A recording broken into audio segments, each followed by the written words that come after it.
Thanksgiving at the Tappletons by Eileen Spinelli, illustrated by Maryann Cocca-Leffler.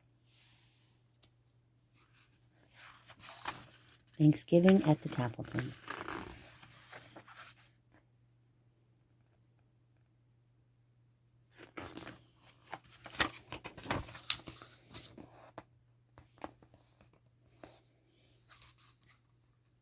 Thanksgiving at the Tappletons was always a big day.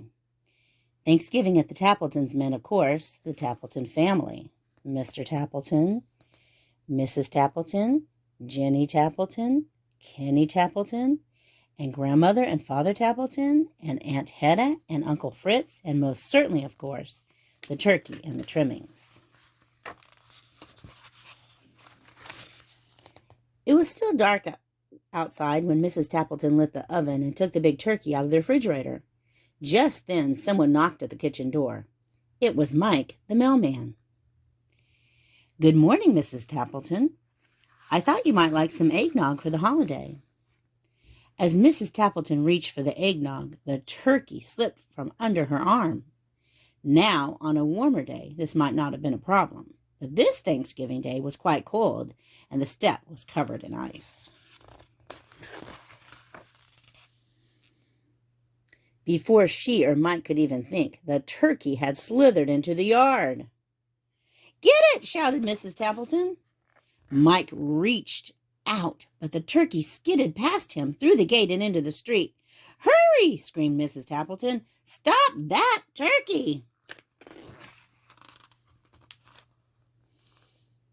The milkman chased the turkey.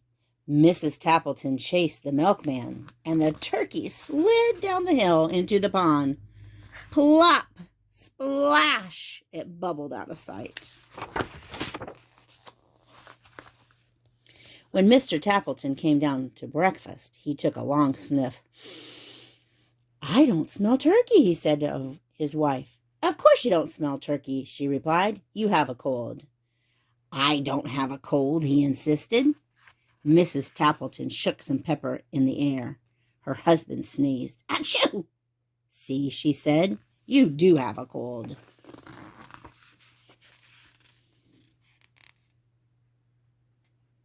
After breakfast, Mr. Tappleton put on his coat and scarf and hat and gloves.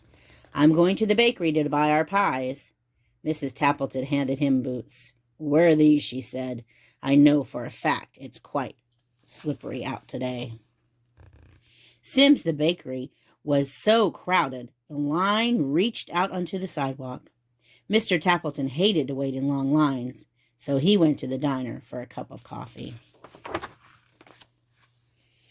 By the time he got back, the line was gone, and so were the pies. No pumpkin, no mince, no rhubarb, nothing. Mr. Tappleton was afraid to go home with nothing. "2 boxes tied up with string, please," he said. Mrs. Sims stared at him. "You mean 2 empty boxes?" "That's right." "My, they feel light," remarked Mrs. Tappleton. "Certainly they are light," retorted Mr. Tappleton. "Mrs. Sims prides herself on how light her pies are." Mrs. Tappleton set out the table. She called to her son, "Kenny, you may make the salad. There's lettuce in the crisper and carrots and radishes, too." Kenny's face grew pale. Just yesterday he had emptied the crisper and fed all the vegetables to the rabbits in Mr. Butterworth's glass. How could he tell his mother? He couldn't.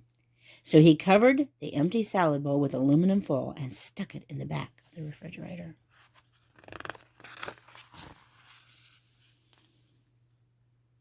When the others went to pick up the relatives at the train station, Jenny stayed behind to mash the potatoes.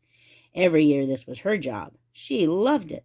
This year she thought, "I'll make them even better. I'll use the blender." And just as Jenny flicked on the switch, the phone rang. It was her best friend, Nora. If there was one thing Jenny loved to do better than mashed potatoes, it was talk.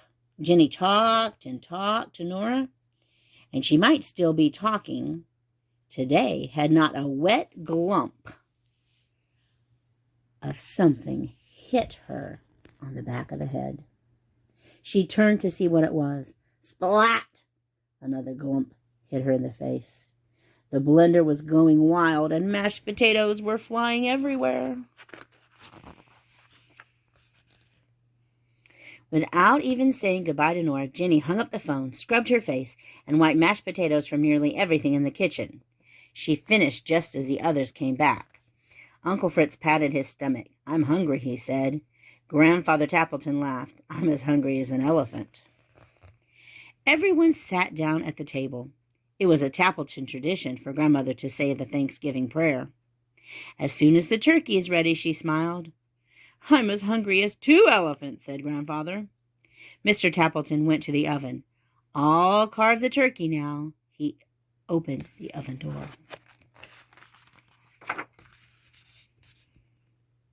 "The turkey is gone!" Mr. Tappleton searched on the table and under the table and in every kitchen cabinet. He looked in the sink and in the broom closet. "I can't find the turkey anywhere." Mrs. Tappleton took a deep breath. She told them how their fine turkey had slipped out the door and down the steps and across the yard and through the gate and down the street and plop splash into the pond. "So much for the turkey," said Uncle Fritz, and his stomach rumbled a little louder. "Never mind," said Aunt Hedda good-naturedly. "We'll fill up on the trimmings." "I'll get the salad," Jenny announced. "Then Grandmother can say the prayer." Jenny set the bowl on the table and peeled off the aluminum foil. Everyone stared at the salad that was not there. "I fed the rabbits at school," confessed Kenny. Uncle Fritz looked downright gloomy. "So much for the salad." His stomach rumbled again. "I'm as hungry as 3 elephants," sighed Grandfather. Kenny jumped up. "We'll have Jenny's mashed potatoes." He brought the pot from the kitchen and lifted the lid. "I was on the phone," Jenny said meekly, "and the blender went wild." "So much for the potatoes." Uncle Fritz's stomach rumbled even more. "I'm as hungry as 4 elephants," Grandfather declared. "The pies!" cried Mrs. Tappleton. "I'll get the pies." "I'll say grace as soon as the pies are cut," Grandmother smiled. Mrs. Tappleton brought in the boxes, set them down, and untied the string. "You brought home 2 empty boxes." She glared at Mr. Tappleton, who covered his ears. "5 elephants," groaned Grandfather. The dining room was quiet. Everyone looked down at the empty table. Uncle Fritz muttered something, but it could not be heard above the rumble of his stomach. A tear rolled down Jenny's cheek. "No Thanksgiving dinner," she sniffled. "Nothing to say a prayer for," sighed Kenny. Grandmother smiled. "Of course there is something to say a prayer for. There is more to Thanksgiving than a turkey and trimmings." And then Grandmother Tappleton asked everyone to bow their heads and to hold hands around the dining room table. "And this is the Thanksgiving prayer," she said.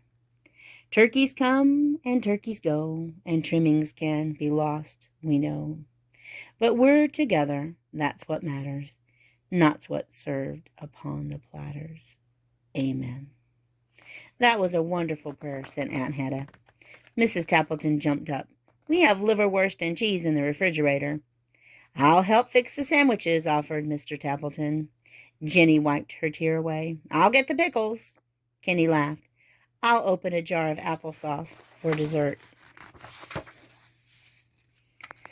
And so the Tappletons had their Thanksgiving dinner after all. Uncle Fritz's stomach stopped rumbling, and Grandfather Tappleton ate enough liverwurst to feed 6 elephants. In fact, everyone had plenty to eat, but most of all, they had each other.